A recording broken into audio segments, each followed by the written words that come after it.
सभी को जय यीशु। आज के पहले पाठ में उपदेशक हमें यही उपदेश देता है कि हमारा जिंदगी व्यर्थ है अगर हम इस सांसारिक चीज़ों के पीछे लगे रहे तो। और दूसरे पाठ में संत पौलुस भी हमें यही सिखाता है कि हम सब प्रभु यीशु में पुनरुत्थित हुआ है, यानी हमें सबको एक नया जीवन मिला है। तो हम इस संसार की चीज़ों को छोड़कर उन चीज़ों पर ध्यान रखना चाहिए जिससे हम प्रभु यीशु में जी सके।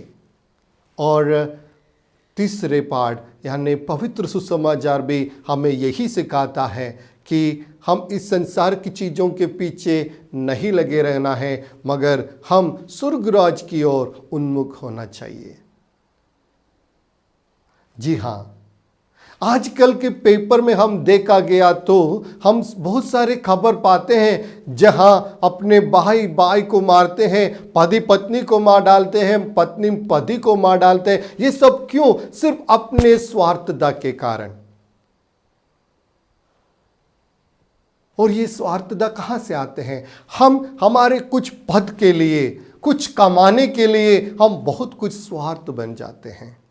तब प्रभु यीशु हमें याद दिलाता है इस संसार की जीवन सिर्फ एक क्षण भर के लिए है, एक क्षण भर के लिए है। ऐसे एक घटना है, एक बार एक बूढ़े आदमी खत्म हो गया। जैसे अपने बाप खत्म होते खबर सुनते ही उनके बेटे सब इकट्ठे हुए और देखने लगा कि ये कुछ लिख विख के रखा है कि नहीं। उनको बहुत बड़ा आश्चर्य हो गया जब ये पाया कि उनके पूरे संपत्ति वो आदमी ने एक ऑर्फनेज के लिए लिख के रखा है। और उसके नीचे इसे लिखा है कि मैं इस दुनिया में जब आया कि खाली हाथ आया, और इस सब कमाने के लिए मैंने बहुत कुछ परिश्रम किया, कठिन परिश्रम किया और इतना कुछ मैंने कमाया। फिर भी जो कुछ मेरे पास था, जब मैंने अनाथालय के लिए दिया, उस ऑर्फनेज के लिए दिया, कि मैंने इतना कुछ पाया कि जो कभी मेरी ज़िंदगी में नहीं पाया था। तब मुझे पता चला कि जो कुछ चीज़ें मैंने कमाया था वो मुझे कभी खुश नहीं कर पाया, लेकिन जब मैंने दिया इतना खुश मिला। और मैं मेरे बच्चों को भी यही सिखाना चाहता था। वो कहते हैं, उस पत्र में लिखते हैं कि जब मैं बुढ़ा हो गया और जिसके लिए मैंने इतना कुछ काम किया, उन लोग सब मुझे छोड़कर चला गया।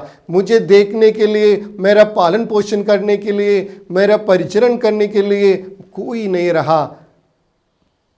तो मुझे पता चला मैं ये सब कुछ जो कमाया है उससे मुझे कुछ भी नहीं। मुझे तब पता चला जो कुछ मैंने कमाया है वो मुझे सुख या खुश नहीं दे पाए। जी हाँ, हम सब व्यस्त हैं इस दुनिया में पैसा कमाने के लिए, नाम कमाने के लिए, पद कमाने के लिए और जॉब मिलने के लिए हम बहुत दौड़ते रहते हैं। मगर जैसे आज के सुसमाचार में प्रभु यीशु उस धनी व्यक्ति से पूछता है, ये सब कुछ आपने इकट्ठा किया, आज रात को मैं अगर आपको बुलाया तो इसका क्या होगा?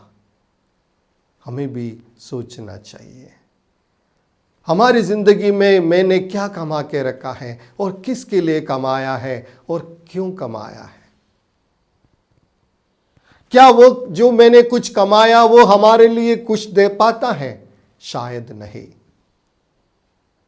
लेकिन जब हम कमाने को लगता है, हमको लगता है कि जो मैंने कमाया वो कम है, और कमाना है और कमाना है, उस व्यग्रता में हम हमारी जिंदगी जीना ही भूल जाता है। हमको जो बनाया उस यीशु को भी भूल जाता है, उस ईश्वर को भी भूल जाता है और कमाने में लग जाता है, पापमय जीवन में लग जाता है। हम देखते हैं इन दिनों में अखबार में बहुत बड़ा खबर आ रही है कि 2 सिस्टरों को बंद कर दिया गया है दुर्ग में।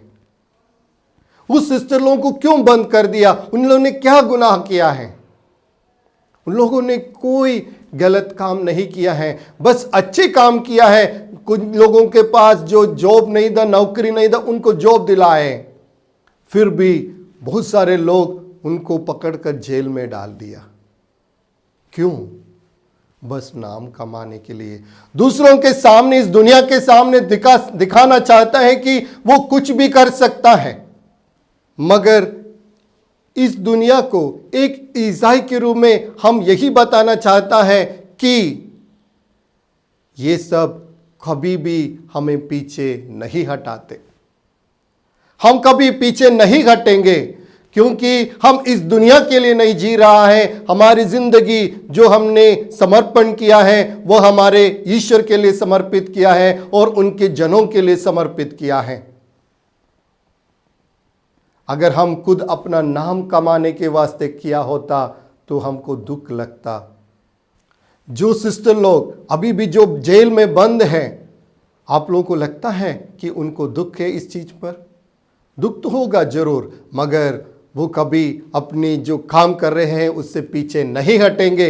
इससे ज्यादा शक्ति के साथ वो ईश्वर के लिए काम करेगा, क्योंकि उनका समर्पित जीवन यीशु के लिए है। उनको पता है इस दुनिया हमें कुछ भी नहीं दे सकते, और मेरी जिंदगी, हमारी जिंदगी जो है वो प्रभु ईश्वर के लिए जीने वाला जिंदगी है, और इस संसार के लिए नहीं मगर आने वाले संसार यानी प्रभु यीशु के स्वर्ग राज के लिए जीने वाली एक जिंदगी है।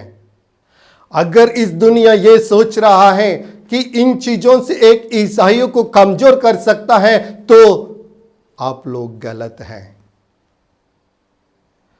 एक ईसाई होने के नाते हम कमजोर कभी नहीं होते हैं। अगर हम कमजोर हो रहे हैं तो हम गलत काम कर रहे हैं। अगर देखना, इन चीजों से हम कमजोर होते तो हम एक ईसाई के रूप में आज यहां नहीं होता।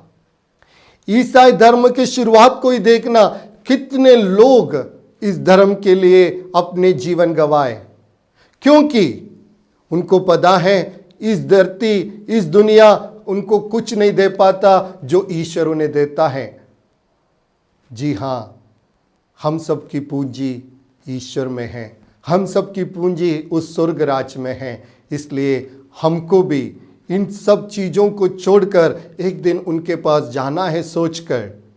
हम इस धरती का धन कमाने के लिए नहीं, इस धरती का संपत्ति कमाने के लिए नहीं, मगर जो संपत्ति ईश्वर हमें देता है, यानी हमारे सद्गुणों के, यानी हम दूसरों की सेवा करने की जो सम्मान ईश्वर हमारे लिए रखा है, उस पाने के लिए हमको उन्मुख होना चाहिए। पिता, पुत्र और पवित्र आत्मा के नाम पर आमीन।